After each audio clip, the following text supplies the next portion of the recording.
Құрметті қазылар алқасы және көрермендер, бүгін біз үй тапсырмасына анам екеуміз керемет хит торт сүтті қызды дайындайтын боламыз.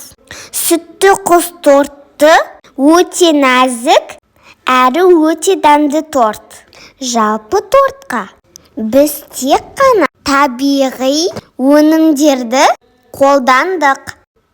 Қамырына қосылған заттар: ұн, жұмыртқа, қоюлатылған сүт, қопсытқыш және шымшым тұз қостық. Ал креміне сүзбел ірімшік, сливки және қант, ұн тағы. Жасалу жолдары барлығы видеода көрсетілген. Тортымыз аяқталуға кішкене қалды. Торттың сыртын қаптаймыз.